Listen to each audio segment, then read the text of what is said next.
Praise the lord. ప్రభు అయిన యేసుక్రీస్తు నామమున మీ అందరికీ శుభములు తెలియపరుస్తా ఉన్నాను.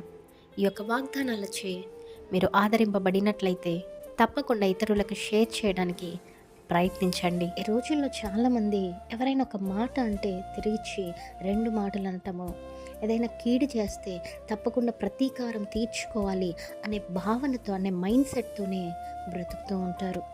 అయితే వాక్యం ద్వారా దేవుడు ఏం మాట్లాడుతూ ఉన్నారు అంటే, దేవుడు తన పిల్లలను శాపమునకు కాదు ఆశీర్వాదమునకు పిలిచాడు.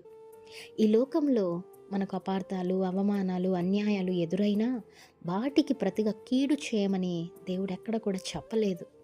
దానికి బదులుగా ప్రేమను, క్షమాపణను, ఆశీర్వాదాన్ని చూపమని పిలిచాడు. ఆశీర్వాదమునకు వారసులు అంటే దేవుడు స్థిరపరిచిన కృప, సమాధానము, ఆనందం, రక్షణ మరియు నిత్య జీవమును స్వతంత్రించుకోమని.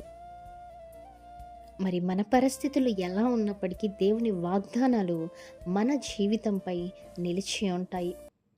కనుక ఈరోజు మీరు గుర్తుంచుకోవలసిన విషయం ఏంటంటే, మీరు ఓడిపోయిన వ్యక్తి కానే కాదు. దేవుని రాజ్యానికి మీరందరూ కూడా వారసులు.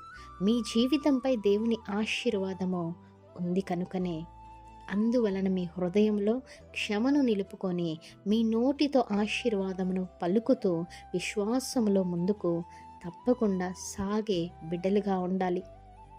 ఇది మనుష్యులకు అసాధ్యము, కానీ పరిశుద్ధాత్మ సహాయముతో నిత్యము మనము క్షమించుకుంటూ ఆశీర్వాదమునకు మాత్రమే మనము వారసులుగా ఉండటానికి పిలువబడినాము. కాబట్టి ఈ యొక్క మాటలను మనము స్వతంత్రించుకోగలగాలి. దేవుడు మీ అందరి జీవితంలో ఈ వాగ్దానమును నెరవేర్చునుగాక. Amen. Praise the lord. Have a great day.